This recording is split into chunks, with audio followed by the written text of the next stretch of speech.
Baik, selamat pagi. Assalamualaikum warahmatullahi wabarakatuh. Izin memperkenalkan diri, saya Muhammad Fauzan. Saya di sini akan menjadi moderator, akan memimpin jalannya presentasi tentang aska perkembangan biologi dan psikologis pada bayi. Baiklah, kita lanjut untuk kelompok 2. Untuk kelompok 2 ada Kakak, ada Putri, ada Nov Armen, ada Syakura, Wanda Anggun, Muhammad Fauzan, Karisma Indah, Mary Cynthia Dewi, Sekar Nur Hidayah, Gita Putri Pratami, Tias Heri Pertiwi, Eva Putri, dan ada Adinda Syadira. Untuk latar belakang sendiri, latar belakang ada bayi adalah seorang makhluk hidup yang belum lama lahir. Menurut Su Jiningsih, bayi adalah usia 0 bulan hingga 1 tahun dengan pembagian sebagai berikut. Masa neonatal yaitu usia 0 sampai 28 hari. Yang pertama, masa neonatal dini yaitu usia 0 sampai 7 hari. Yang kedua, masa neonatal lanjut yaitu usia 8 sampai 28 hari. Lalu masa pasca neonatal yaitu usia 29 hari sampai 1 tahun. Masa bayi dimulai dari usia 0 sampai 12 bulan yang ditandai dengan pertumbuhan dan perubahan fisik yang cepat disertai dengan perubahan dalam kebutuhan zat gizi. Untuk materi selanjutnya akan dilanjutkan oleh Saudari Anggun. Baik, untuk selanjutnya.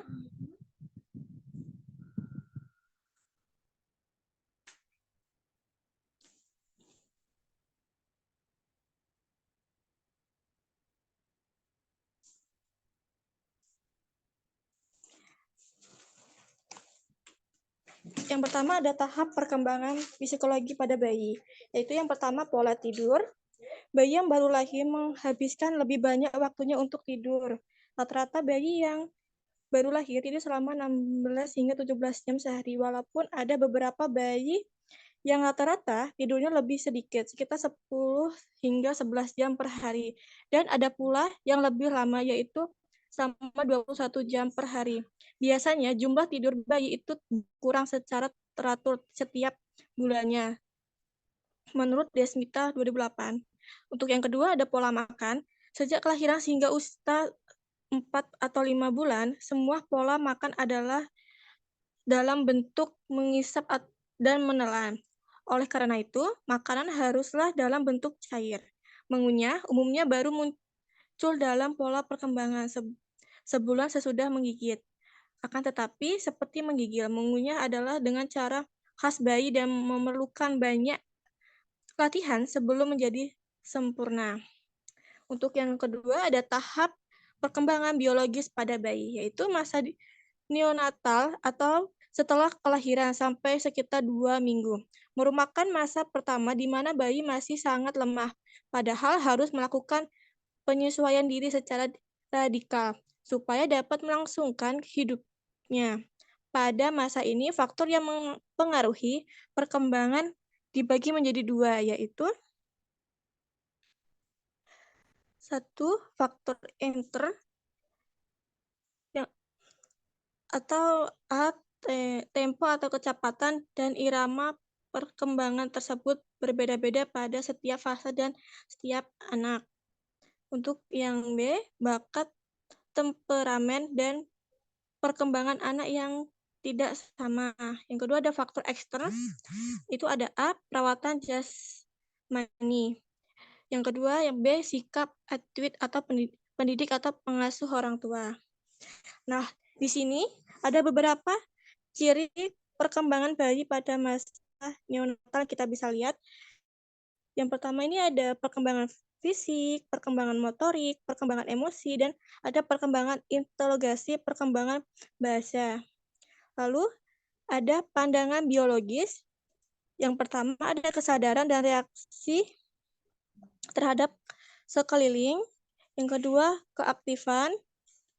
Yang ketiga, sistematris. Terus yang simetris maksudnya muka wajah bayi tanpa ekspresi.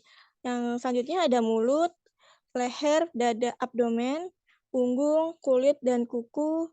Kelancaran mengisap dan pencernaan harus diperhatikan. Refleks rotting. Baik, untuk selanjutnya bisa diteruskan.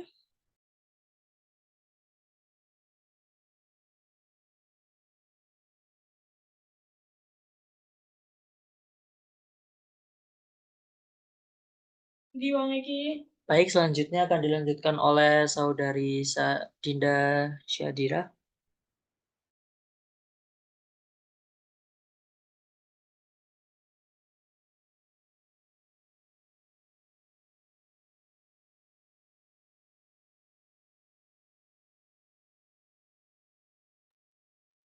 Saudari Adinda Syadira.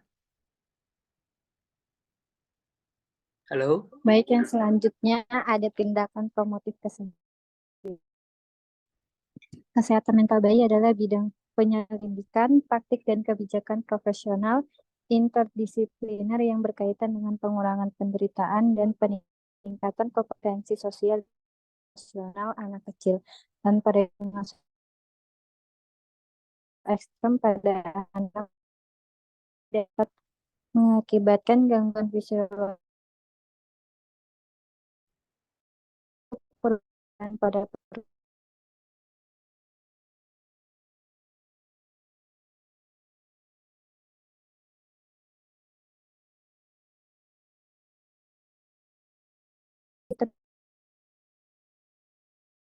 empati fungsi untuk dan pada gilirannya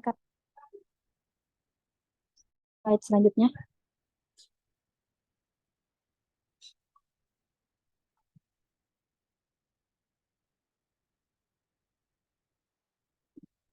Tiga prinsip utama yang mengatur praktik IMH klinis yang kompeten. Yang pertama, menekankan pada atribut positif dan dukungan yang dekat dalam sistem keluarga. Dua, pembinaan yang hati-hati dan perhatian terhadap hubungan adalah prinsip kedua dari praktik IMH yang efektif. Prinsip ketiga, IMH melibatkan bahwa dan masih jadi dalam konteks budaya dan lingkungan.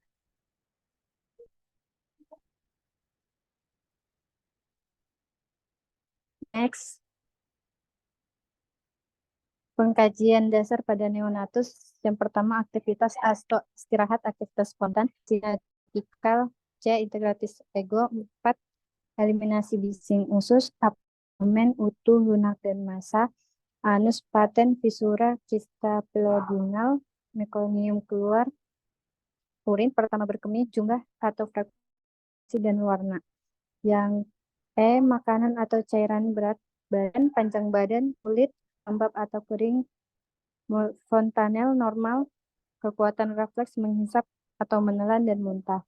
Yang ke F, hygiene bayi tidak mampu merawat diri dan tergantung secara total, tingkat 4. G, neurosensori, tingkat kesadaran. H, nyeri atau ketidaknyamanan observasi, respon terhadap rangsangan nyeri. Ada gelisah, iritabilitas, menangis konstan.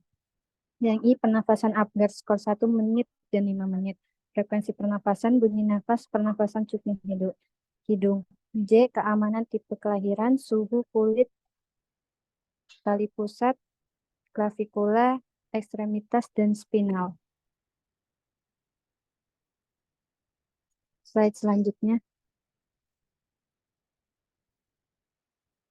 Kemudian ada pemeriksaan fisik. Yang pertama, pengukuran lingkar kepala, lingkar dada, berat badan, pengukuran tanda-tanda vital, ada suhu, pernafasan, denyut nadi. Kemudian yang keenam ada kondisi umum yang perlu diperhatikan dalam kondisi umum, keadaan umum, kesadaran dan keaktifan dan kulit. Pemeriksaan bagian tubuh atau pemeriksaan fisik ada kepala, leher, klavikula,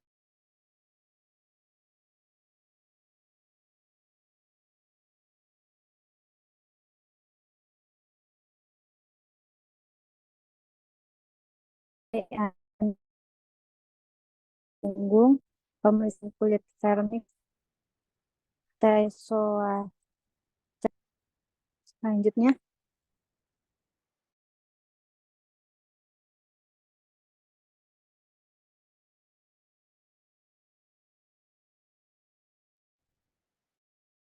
kemudian ada A.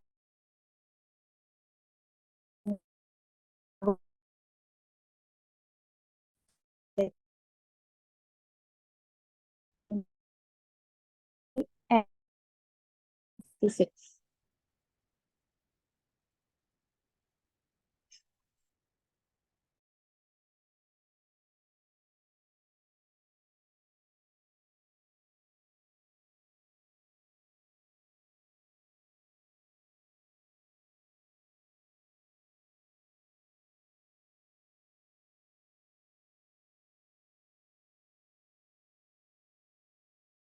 Baik, yang selanjutnya akan dilanjutkan oleh saudari Wada. Oke, baik. Untuk prioritas diagnosa, itu yang pertama ada ansietas, yang kedua ada defisit nutrisi, gangguan tumbuh kembang, resiko gangguan perkembangan. Next.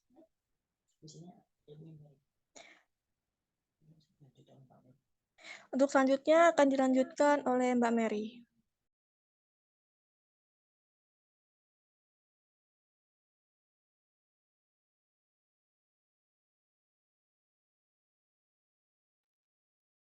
Baik, untuk selanjutnya diagnosa.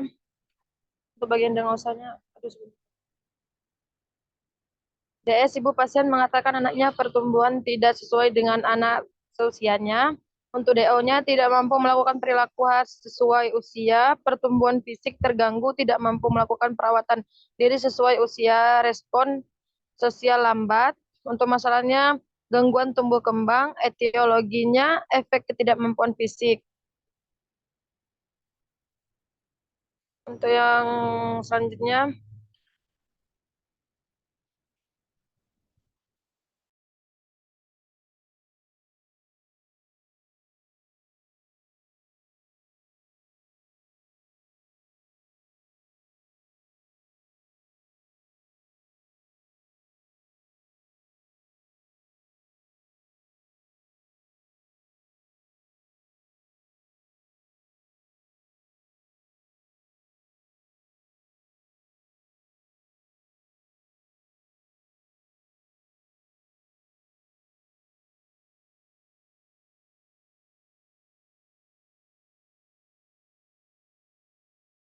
untuk diagnosa selanjutnya, gangguan tumbuh kembang dengan kode D0106.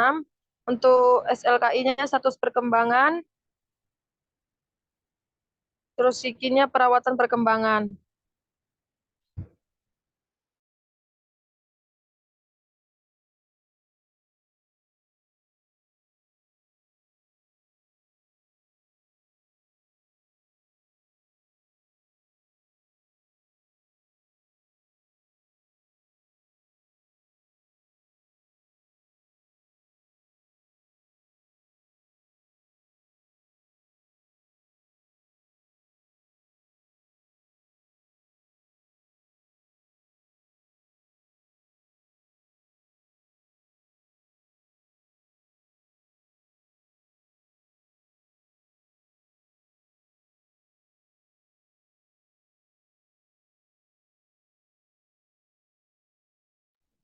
Baiklah, akan saya lanjutkan untuk SLKI dan psiki diagnosa dengan diagnosa risiko gangguan perkembangan dengan kode diagnosa 0107.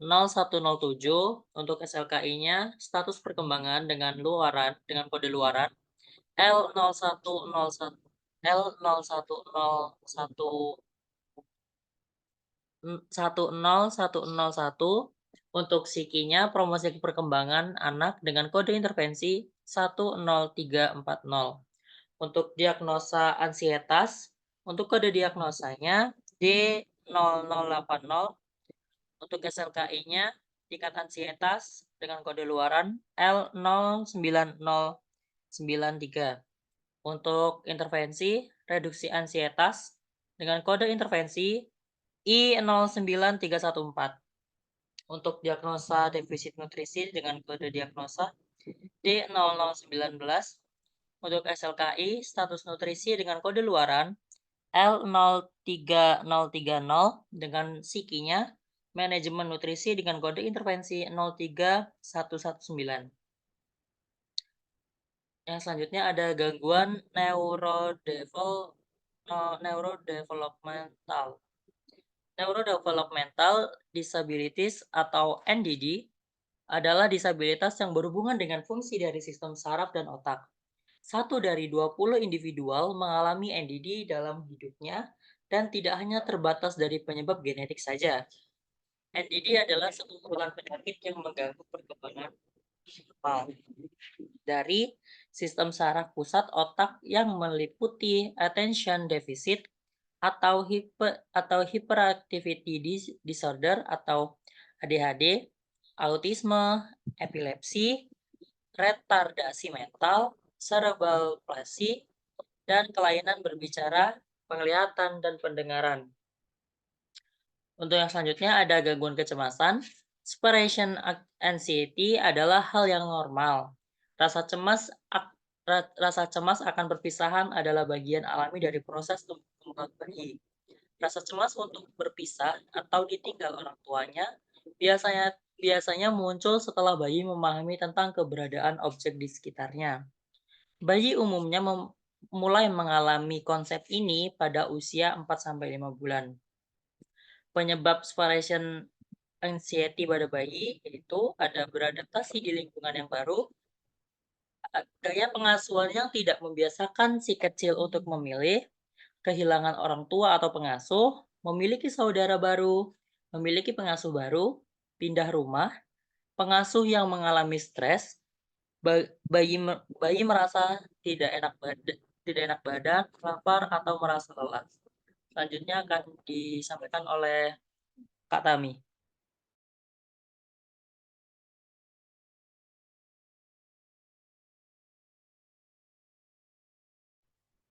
Baik, untuk selanjutnya ini ada gejala separation anxiety pada bayi, yang dimana di sini terdapat beberapa, yaitu ada menangis histeris saat ibu, ayah, atau pengasuhnya keluar dari ruangan atau kamar, menangis dan rewel saat ibu atau pengasuh tidak berada di dekatnya, lalu terbangun di malam hari, menangis mencari ibu atau ayahnya sebelum bisa tidur lelap sepanjang malam, lalu menolak atau susah tidur tanpa adanya keberadaan orang tua di dekatnya, selalu ingin dekat dengan ibu atau pengasuhnya sampai si bayi tertidur, tidak suka bermain sendiri, tidak mau berpisah dari ibu atau pengasuhnya ketika berada di situasi yang baru, cenderung memiliki preferensi yang kuat terhadap satu orang saja dibanding bersama orang lain. Merasa takut jika melihat orang yang belum dikenal atau belum pernah dilihatnya.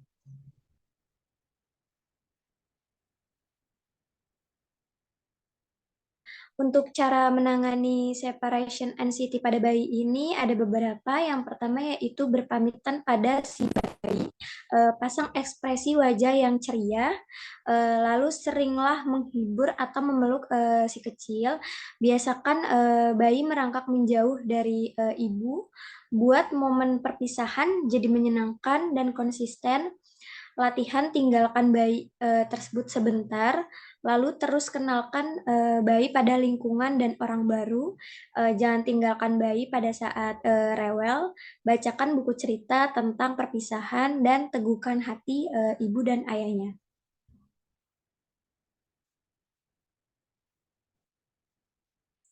Lalu untuk yang gangguan disruptive behavior, ini disruptive behavior atau gangguan tingkah laku menurut DSM 5, yaitu ada Diagnostic and Statistical Manual of Mental Disorder edisi 5, yaitu adalah individu di bawah usia 18 tahun dengan kecenderungan melanggar hak orang lain, tidak akan menyesuaikan tingkah laku dengan hukum atau norma sosial yang sesuai dengan usianya. Faktor yang dapat menyebabkan anak mengembangkan kelainan tingkah laku yaitu ada epidemiologi, faktor resiko,